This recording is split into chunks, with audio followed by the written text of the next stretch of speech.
Hi guys! This is Michelle Sanopo and I'm a single mom at nasa graveyard shift ako. So, magsa-start yung kwento ko ng day in the life of a BPO employee ng pag-uwi ko. So, sundan natin yung kwento ko. Okay? Magmomotor ako papuntang Novaliches galing Mandaluyong. Tapos ihahatid ko sa school yung anak ko kasi may pasok siya ng umaga.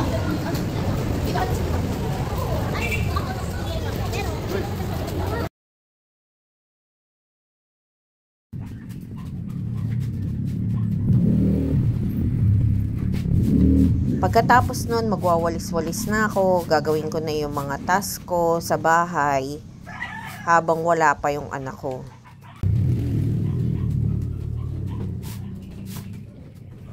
Konting oras pa lang yung tulog ko niyan. Time consuming din kasi kapag meron kang alagang aso. Sa amin sa bahay, meron kaming 3.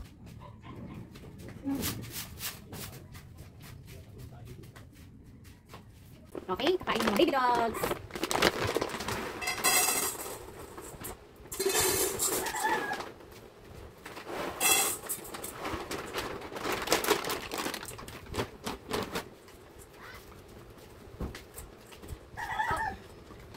Meow!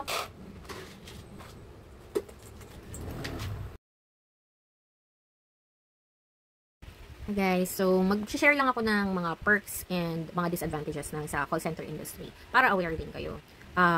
Isa sa mga perks nun is yung HMO kasi sa amin is covered pati yung dependent mo. So, may free ka na dependent sa HMO.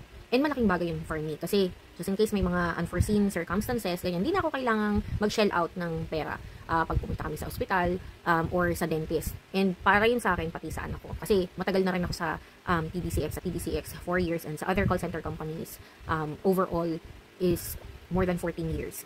Tapos another advantage of being in the call center industry is for me, yung wala kaming uniform. So, kung anong mood mo, kung anong feel mo nung araw na yun, kung rakista or simple lang, ganyan, pwede mong isuot yung kahit na anong gusto mo. So, you could show your own individuality.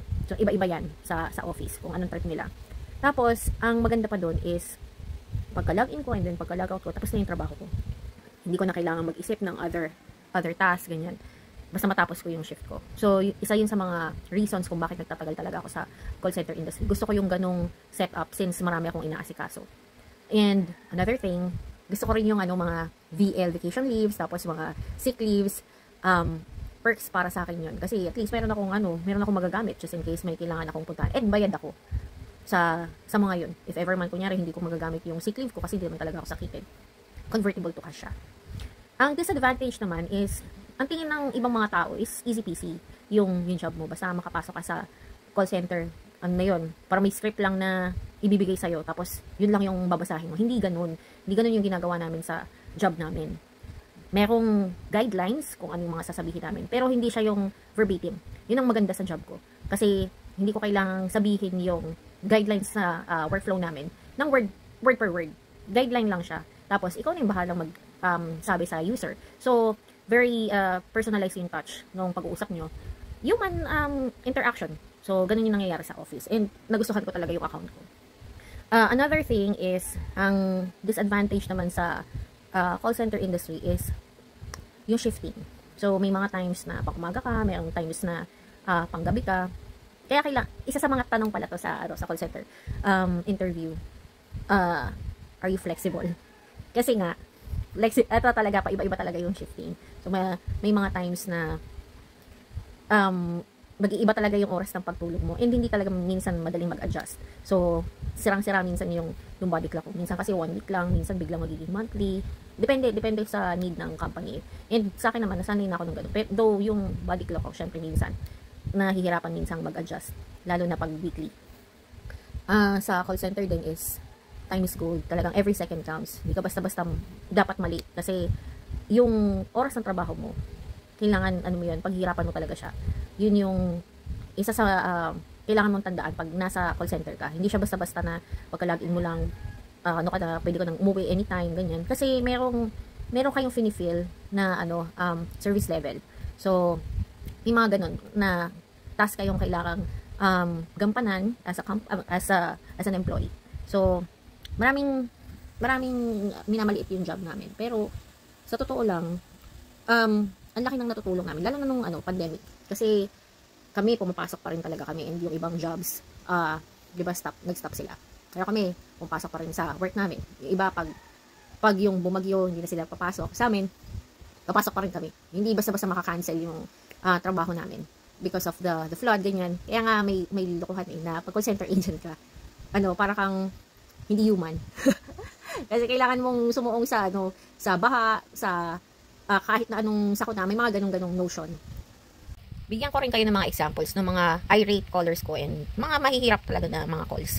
So, isa doon, yung racist kong caller, sabi niya, what's your name? So, sabi ko, my name is Michelle. Tapos, sabi niya, it should be pronounced as Michelle. And you should not be using that name because you're not from America. Nakakaloka, pangalan ko na lang yun. Tapos, dinidispute niya. May mga ganun. So, maraming mga racist din.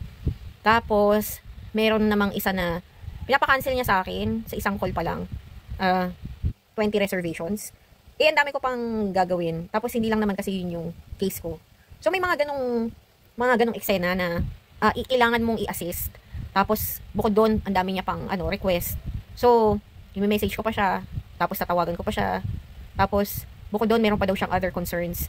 So, sa kanya pa lang, gugugol na talaga ng maraming time yung sa call pa lang niya na yun. Tapos, minsan, pa lang,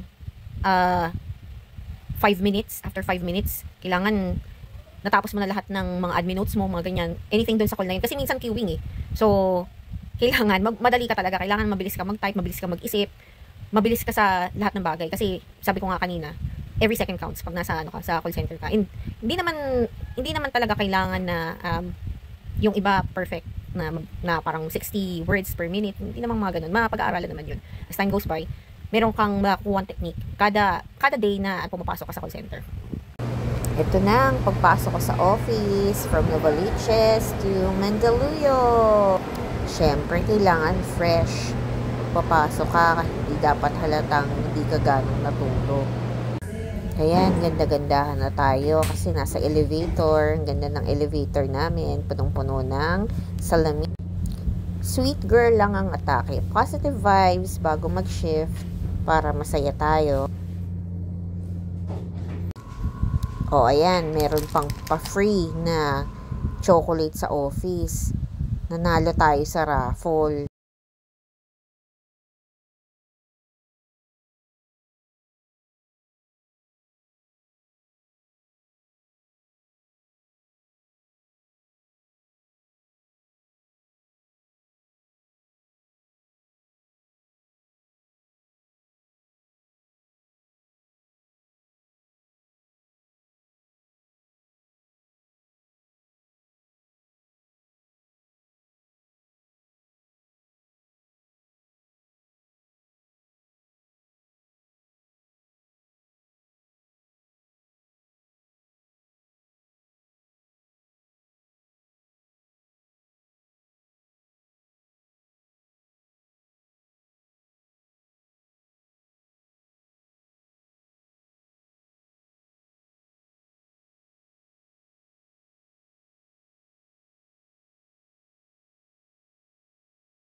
Eto na, nakapag-ayos na, papasok na tayo sa work dito sa Mandaluyong.